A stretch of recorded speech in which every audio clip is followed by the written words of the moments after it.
Presenter is Nico Barbado.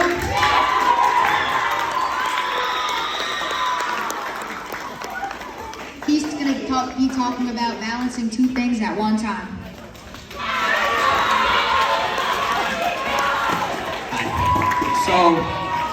Oh wow, that is loud. So let's say that when we get older, we have a job where we work about 8 hours a day, and we work all our lives just for what? That's called living your life in a cycle. And I'm not trying to put anybody down and say that a 9-to-5 job is bad. I'm just saying that sometimes you need just a little bit of hope in your life. And for all the people that are saying, well, my life is full, sometimes your life might be full, but it just takes a little bit of rearranging your life just to have a little bit of hope. And so I know that a lot of people in Mohawk are athletes, and I would know because my friend Matthew, he, not you Matthew Nelligan, but he did a survey where he went around the class and most of the class was athletes, and that's just my homeroom. And I know that there's more from other homerooms. And so I know that most of the time athletes struggle in school. And off of that, most athletes don't go on to play in college, which I'm not trying to say that you won't. I'm just saying that it's kind of low. I saw a stat that said only 7% of athletes play in college, and that's just in college in general, not just D1, D2, or D3. And so the point I'm trying to make is every college or university requires at least a 2.0 GPA, which is about like a C average. And after that, 68% of jobs require a college degree. So next time you're saying, hey, I don't want to go to college, that's just another 4 more years of school, just remember that statistic. Just remember that it's hard to kind of like rank up in jobs after college if you don't have a college degree. So I know that for the athletes, like I know that my parents are here, and my friends' parents are gonna be here eventually.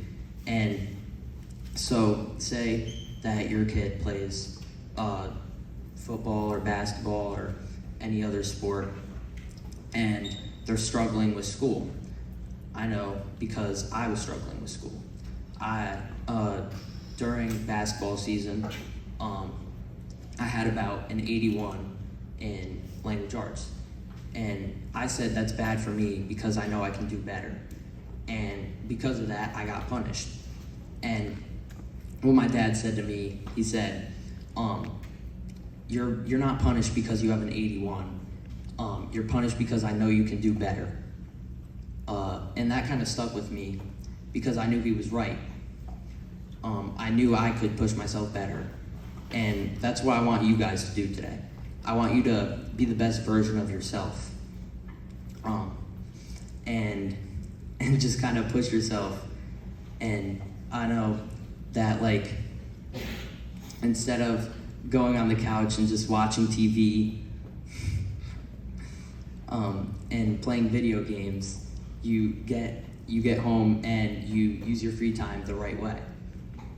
You don't just do the same thing every day, except you use your free time the right way. And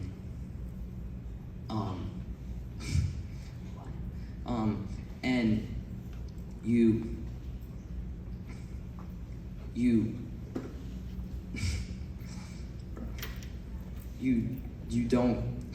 don't just go on video games, but finish any missing schoolwork or like science or language arts or math.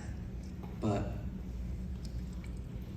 for parents, you check up with your kids and check their grades, but not in a bad way. Like, check up with them and say they're doing bad in like any subject. You just give them a lesson to do better, and not just like goof around in like access or something in any like study hall that they have. And sometimes punishing like kids is like, I'm not saying that you should, but sometimes it's that's what I needed to be better in just school in general.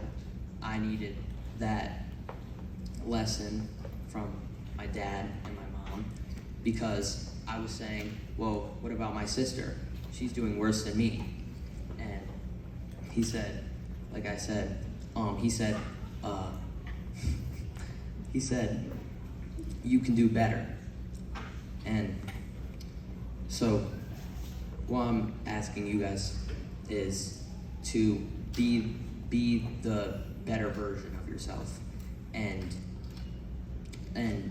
even for other people, like check up with your classmates or just people like even in other houses, help them with any homework that they have or anything like that. Be a mentor towards not only yourself but your peers, and change yourself for the better and for the better only.